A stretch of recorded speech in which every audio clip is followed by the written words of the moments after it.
Hoy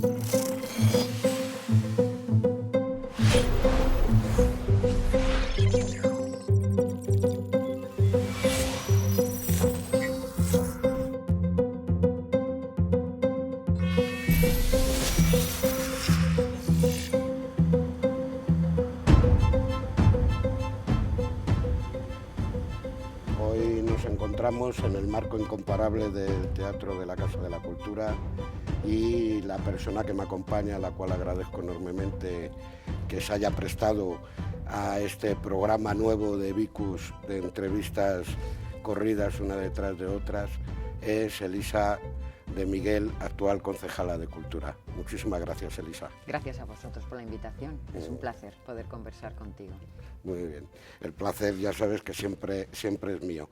Quería la entrevista, yo no soy periodista, ya lo sabes, con lo cual me gustaría más profundizar en aspectos de Elisa como mujer, como persona, como política, y empezando desde tus orígenes. Tú eres una chica segoviana. Soy una moza segoviana, que diría la canción. La canción. Que diría la canción. Exactamente. Efectivamente, un pueblo, más que un pueblo, Abel, una pequeña aldea de las que en Castilla existen, me vio nacer. Y te digo que me vio nacer porque efectivamente nací allí, se llama el pueblo Riaguas de San Bartolomé. Es más grande el nombre que el pueblo, ya te lo digo. Nací en mi casa, en la habitación de mis padres, en la cama de mis padres y sin médico. Que siempre me dice, madre, es que ya tenías ganas de nacer y qué independiente siempre desde el momento en el que, bueno, pues cobraste vida, efectivamente. De Riaguas de San Bartolomé está cerca de la Sierra de Ayllón, cerca de Sepúlveda, Riaza, para que te ubiques.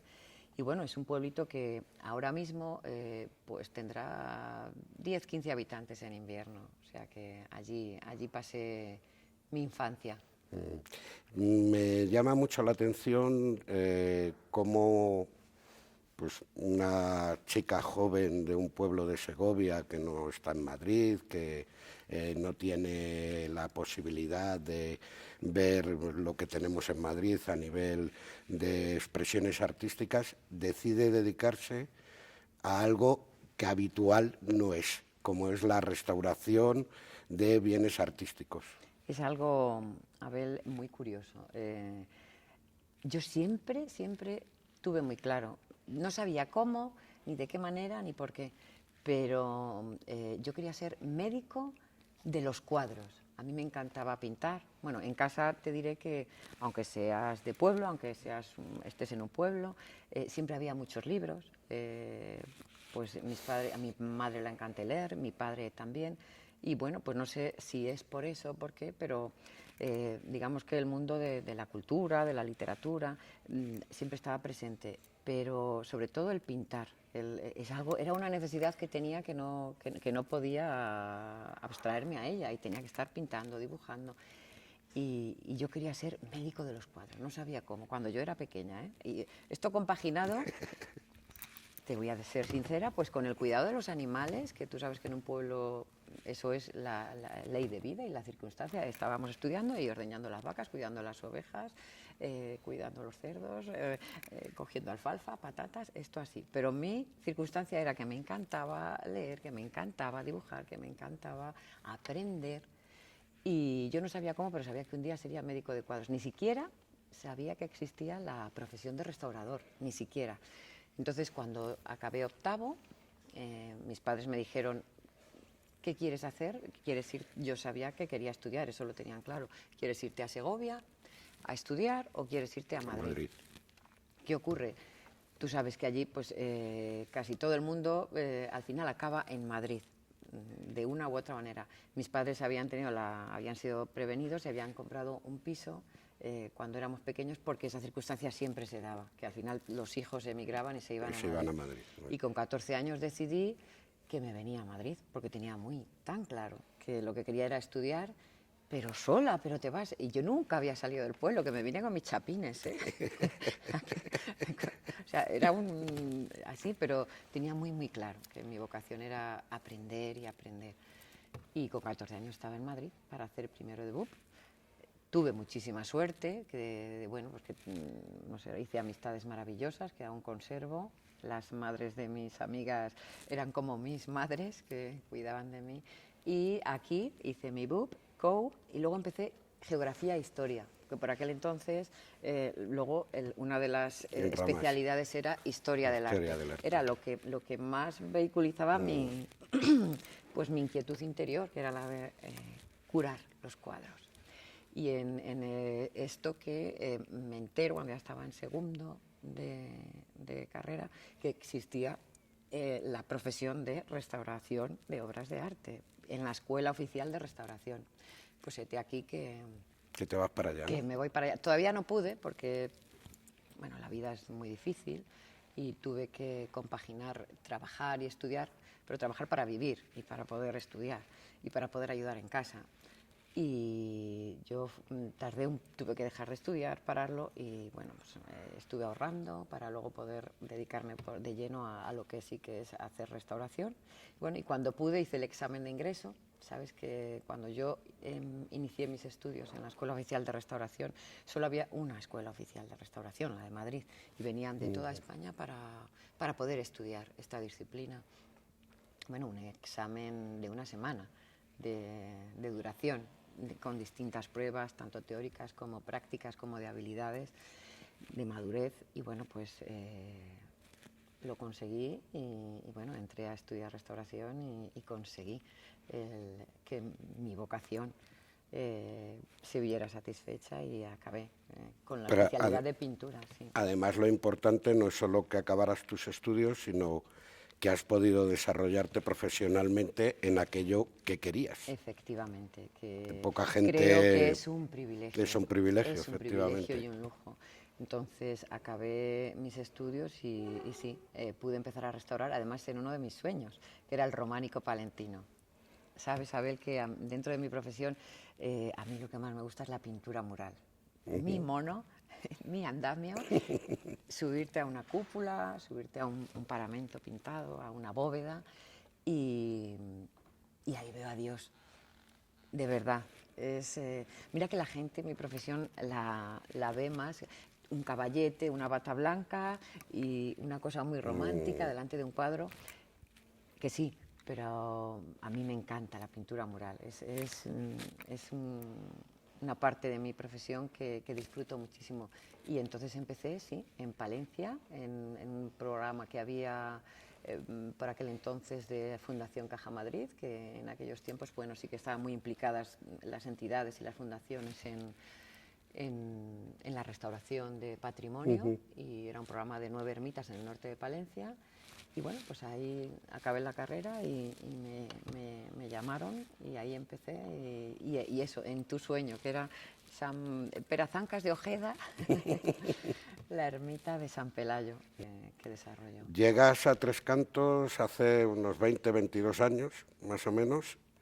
¿Cómo es o qué motivos son los que te traen venirte aquí ya con tu pareja, etcétera? Pues fue en el año 92 que nos instalamos, no nos instalamos, compramos, empezamos nuestro proyecto de vida, como tú dices, con mi pareja, y fue Tres Cantos porque mi pareja, mi esposo, estudiaba en Colmenar y bueno, y todos los días pasaba por aquí. Tres Cantos. Entonces le llamaba mucho la atención y vinimos a verlo cuando decidimos iniciar un proyecto común de vida. Y nos gustó mucho la ciudad. Pensamos que como proyecto para nuestra familia, que era lo que queríamos tener, era una ciudad que prometía zonas verdes, que prometía espacios amplios. Éramos los locos de la familia. Me imagino que como le pasa a mucha gente que decidió venirse aquí, imagino, fíjate con quién estoy hablando, con un pionero de esta nuestra ciudad. Éramos los locos, ¿dónde vais? Pero nos pareció que se acomodaba a nuestro proyecto de vida y porque queríamos eso, tener familia y que tuviera pues una calidad de vida, y pensamos y apostamos por este enclave y por este espacio. Entonces compramos sobre plano. Y bueno, pues en el año 97, que ya estaba construido y ya nos casamos, pues es que empezamos a vivir aquí, de facto, en la ciudad. Aunque luego no te creas que nos lanzamos al mundo por ahí y vivimos fuera de España por circunstancias laborales, pero sí, digamos que Tres Cantos Pero ya siempre con el cuartel general, aquí establecido, en ¿no? esta ciudad. Sí, Aquí sí. establecido. ¿Cuándo o qué es lo que te motiva o qué planteamiento tienes cuando tú decides trabajar por el pueblo y empezar a hacer política en el pueblo? No es habitual, además, en una mujer. Pues no lo sé si es habitual o no. Yo creo que Cuesta mucho más sí, por vuestras responsabilidades sí, por y lo el que acervo cultural que tenemos. pues te diré por qué. Porque el servicio a los demás lo llevo en vena. Mi padre, que en paz descanse, fue un gran ejemplo. Él fue en mi pueblo, fue el primer alcalde que hubo en la democracia. Entonces yo siempre he visto en mi casa el ejemplo del servir a los demás y servir desde la pasión. Es algo que yo, mira, se me erizan los vellos, lo he visto desde siempre. Mira que yo siempre le echaba en cara, no haces otra cosa, es que ese apasionamiento, te olvidas de nosotros. Ahora lo entiendo. Ahora me dicen mis hijos, es que eres igual que tu padre. Entonces, siempre lo he llevado en vena, el servir a los demás. Y luego lo he desarrollado desde distintas plataformas, Abel, o bien desde las AMPAs, donde mis hijos han estado, o bien desde el asociacionismo, que tú muy bien conoces en mi casa regional, o de motu propio, allá donde se me considerara útil. Es algo que me produce mucha satisfacción. Además que creo que es un deber de todos, si puedes ayudar y si puedes aportar, que lo hagas. Entonces se me propuso esta, no sé cómo decirle, sí, esta oportunidad de poder ayudar a los demás, como digo yo, desde la cocina. Varias veces, lo que pasa es que no coincidía en mi proyecto vital Lanzarte a la piscina, ¿no? lanzarme, porque mis hijos eran más pequeños y yo me había propuesto que independientemente de profesionalmente, como yo estuviera desarrollando mi labor, lo primero eran ellos y las horas que yo consideraba que eran para ellos, que eran las tardes. Y luego, ya, una vez que yo pensé, les he dado alas y les he enseñado a volar. Ahora ya creo que sí que puedo decir que sí y entregar mi tiempo a los demás, porque creo que el entregarte a los demás merece tanto respeto que es que te tienes que entregar en cuerpo y alma y en todas las horas de tu vida. Y no significa que te olvides de tu familia, no significa que... pero tienes que ser muy consciente de que los demás son tus jefes, los demás están esperando de ti todo, y todo lo mejor, y tienes que estar... Al hilo de lo que estás planteando, a mí hay una cosa que sí me gustaría que me contaras, es decir, cuando una persona, un hombre, una mujer es representante público, es concejal en un pueblo, y esto, Tres Cantos, aunque está creciendo mucho, no deja de ser todavía un pueblo en donde muchísima gente nos conocemos, prácticamente están las 24 horas del día ejerciendo el cargo y al servicio público. ¿Cómo has compaginado, insisto, además en el caso particular tuyo, de mujer, con todo el acervo cultural que tenemos, de que la mujer es la que se encarga de los hijos, es la que va a las AMPAs habitualmente, es la que lleva al médico a los niños, etcétera, etcétera, con la responsabilidad política que has tenido desde el último mandato? Pues lo he compaginado primero con mucha dificultad, por eso, porque mi entrega es absoluta y eso es lo primero que hice saber en casa. Sabéis cómo es mamá, sabemos cómo somos y la entrega va a ser total. Entonces, partiendo de la base de que con mucha dificultad, aprovecho para expresar mi absoluto y nunca suficiente agradecimiento a mi familia, a mi esposo, a mis suegros, a mi hermana, a la familia que se ha brindado Cubrir, para echar una mano en esta circunstancia, sabedores, como saben, cómo es servidora. Entonces, que no solo es una ilusión, que no solo es una vocación, sino que es un ejercicio de absoluta y total responsabilidad.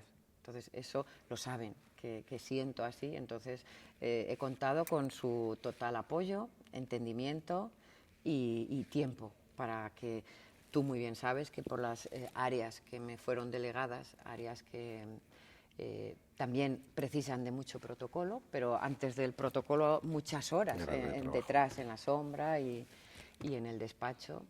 Tú eres una persona muy autoexigente, ¿no? Tremendamente autoexigente. ¿Te has dado cuenta por algún detalle concreto? Por todo lo que me has contado, por el tiempo que llevo conociéndote, por lo que hemos hablado durante horas en estos años últimos que hemos tenido ocasión de compartir vivencias para que nuestros conciudadanos tricantinos tuvieran lo mejor posible, y yo siempre me ha llamado mucho la atención el nivel de autoexigencia que tú te impones. Sí, sí, sí, muy alto. Yo creo que nací así, no sé si es marca de la casa, mi padre también era así, no sé si es el bagaje vital, el tener que vivir y hacerte a ti mismo y tener que demostrar mucho, dar lo mejor de ti siempre. Para dar lo mejor de ti y para pedir a los demás lo mejor de ellos, pues tienes que dar hasta el extremo. Yo creo que eso hace que los demás también confíen en ti. Primero confías tú en ti mismo y los demás van a poder confiar en ti. Pero yo creo que en la vida hay que ser así. Hay que exigirte al máximo y das al máximo siempre y cuando tu vocación o tu proyecto vital sea entregarte a los demás, como es nuestro caso. Entonces, no sé hacerlo de otra manera, Abel. No sé si está bien o está mal. No sé hacerlo de otra manera. ¿Cómo ligas ese alto nivel de autoexigencia, del cual comparto contigo, como bien sabes, con el contrario umbral de frustración que puedes tener? Porque evidentemente cuando nos ponemos el listón muy alto y no llegamos, el umbral de frustración aparece ahí a jugar. Pues qué duda cabe que la vida, el bagaje, la madurez, te enseña a vivir asumiendo tus limitaciones. Pues cuando eres más joven es algo que te frustra y que no sabes encajar y gestionar. Pero, pues bueno, poco a poco te vas dando cuenta de que, bueno, esto es muy orteguiano, tú eres tú y tus circunstancias y hasta aquí puedes dar y tienes que darte cuenta de que es hasta aquí y hasta aquí es donde tienes que seguir dando lo mejor. Entonces es eso, pues con un ejercicio de madurez, un ejercicio de aterrizaje en la realidad y no sin castigo. No te creas, soy muy de castigarme, pero cuando se pasa ya el momento ese, pero haces un ejercicio de realidad. El cilicio es por tu formación religiosa, no por otra cosa, te iba a decir, ¿no? seguro que me vas a nombrar Claro. el cilicio. Bueno, pues qué duda cabe que algo habrá ahí de un pozo, bueno, de espíritu de sacrificio y dentro de la religión que me han inculcado y que profeso, pues, ¿por qué no? También, esto es así, esto es un valle de lágrimas, esto requiere la vida es sacrificio, pero es que comulgo con ello y creo en ello, entonces no pasa nada, pero no está no exento de que, por supuesto, sufra o lo pase mal o hay momentos en que es más difícil convivir el que tú quieres dar hasta aquí y te das cuenta de que no, que solo puedes dar hasta aquí, no pasa nada, pero date cuenta. ¿cuánto tiempo, no te pregunto los años, es decir, pero tú tienes idea de estar un periodo de tiempo dedicada más profundamente a la política y luego retomar tu trabajo? Es decir, ¿cuál es tu proyecto a un medio plazo de cara a ti misma? No me refiero en este caso a los ciudadanos y ciudadanas trecantinas, sino a ti misma. A mí misma, es lo que decíamos antes, para mí esto no es una profesión, es una dedicación, un paréntesis en tu vida. Tú aquí vienes profesionado, entonces dedicas tu experiencia, tu sabiduría, tu bagaje, tu capacidad y se la entregas a los demás. Entonces, mientras los demás decidan o alguien decida que yo sirvo para servir a los demás, creo que me hará ilusión y estaré encantada de poder hacerlo. Cuando eso no sea así, agradeceré muchísimo que alguien me diga, pues tu camino no es este, tu camino es el de la restauración y tienes que seguir por él porque aquí ya has entregado lo mejor de tu capacidad, de tu aptitud, de tu actitud para con los demás. Ese es mi compromiso propio. Ese es el mío. Luego en los demás está en que eso conviva, conviva en el mismo tiempo y que decidan que eso es así o no. Esta pregunta es más de calado eminentemente político.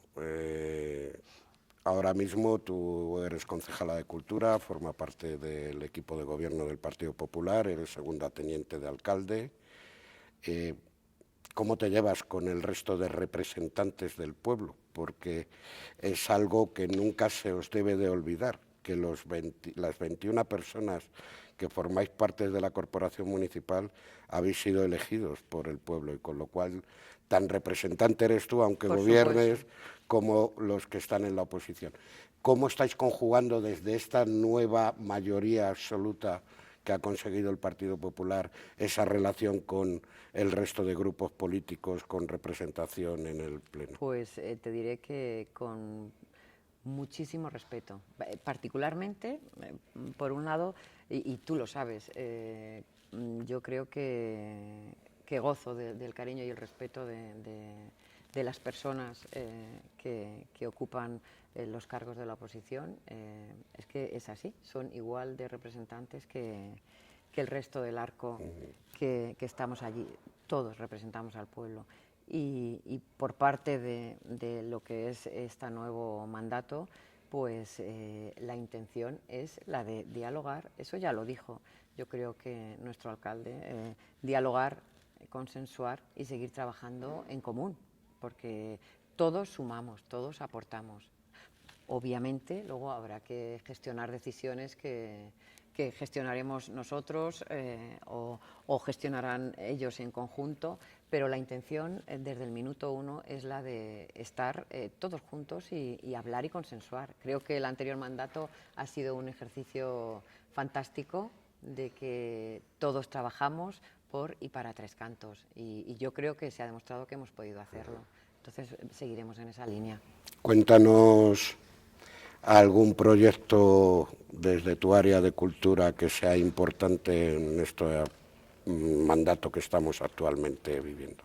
Pues mira, te cuento el que traigo ahora más, el que nos traemos más entre manos, más cercano, es crearemos el espacio de formación de artes escénicas. Es uno de los proyectos que quería yo desarrollar, y es que las escuelas municipales, para mí, la cultura no solo es programación, Abel, la gente, y es lo que desde mi gestión quiero tratar de defender y de hacer justicia. La cultura no es que hago el domingo, ¿qué voy a ver en el teatro el domingo? Exactamente. La cultura primero es un derecho de todos, así lo dice los derechos humanos y nuestra Carta Magna, y por parte de nosotros, de los gestores y de los que en concreto estamos afectados en ello, es una obligación. el que todo el mundo tenga derecho y acceso a ella y participe con y de ella.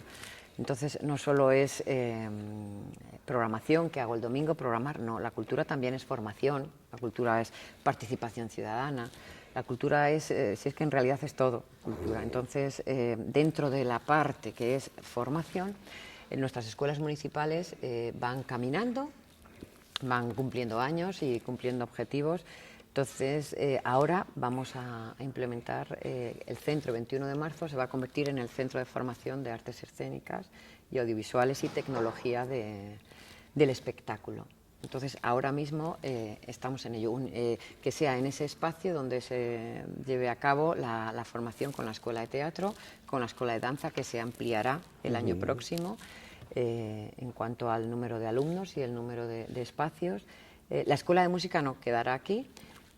Pero este es el proyecto que en Cultura traemos entre manos, ¿vale? Espero que salga todo bien. Y también seguir defendiendo y difundiendo, que esto siempre lo digo yo, nuestras tradiciones. ¿Por qué ahora se llama cultura y no cultura y festejos? Porque no sé por qué, si convendrás conmigo que la palabra festejos está muy denostada. Sí, desgraciadamente sí. ¿Verdad? Yo siempre dije que si algún día tenía que ser concejal de algo, yo quería ser concejal de festejos. Sí, pero no sé si... Sí, estoy de acuerdo contigo. Totalmente denostada y al final... Porque hemos ligado festejos con determinadas actuaciones que no tienen nada que ver. Tienen nada que ver y a mí me gustaría reivindicar que por supuesto que festejos es fiesta, pero por supuesto, pero desde que el hombre es hombre y el mundo es mundo. Efectivamente. Y el hombre, igual que necesita un espacio para trabajar y desarrollarse, un espacio para, pues no sé, para sus sentimientos más íntimos, cercanos a la religión o no, también necesita un espacio de ocio y de esparcimiento. Pero eso no es negativo. Eso va intrínseco al ser humano, eso es necesario, eso es que lo necesitas como forma de vida. ¿Y eso qué acarrea?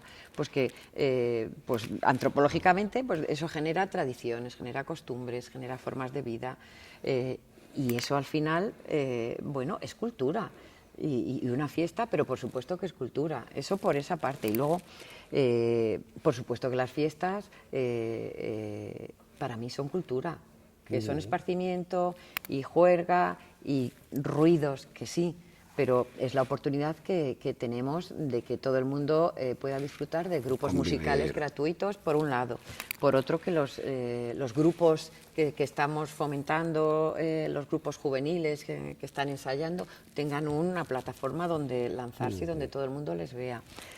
Pero por supuesto que luego después es costumbres y es las asociaciones conviven allí, hacemos hermandad y cada uno aporta el acervo y la mochila y el bagaje que trae en cuanto a tradiciones y costumbres. Y son fiestas, pero es que es cultura. Muchísimas gracias, Elisa. Yo estaría hablando contigo horas, pero tenemos que ir terminando el programa y tan solo recordarte un poco la dinámica de estas entrevistas en cadena. La siguiente te toca a ti entrevistar a una persona que además no sea de tu círculo de confort. Ya lo sabes, que es la premisa que nos puso Jesús Cepa, nuestro director de Envicus, de tal manera que la pelota pasa ahora a tu tejado y de verdad, muchísimas gracias. Ha sido un auténtico placer estar contigo este rato, estos minutos. Yo si tengo el segundo es agradecerte, Abel, que hayas considerado, bueno, que estoy a la altura y de la circunstancia, sabes que te tengo un cariño inmenso, que te respeto, te valoro y bueno, pues gracias por la oportunidad, porque me has permitido abrirme un poquito y que la gente conozca esa otra parte. Ese era el objetivo, conocer a Elisa de Miguel un poquito más desde su perspectiva personal y sus vivencias. Y ha sido un disfrute el conversatorio contigo. Gracias. Gracias a ti, Elisa.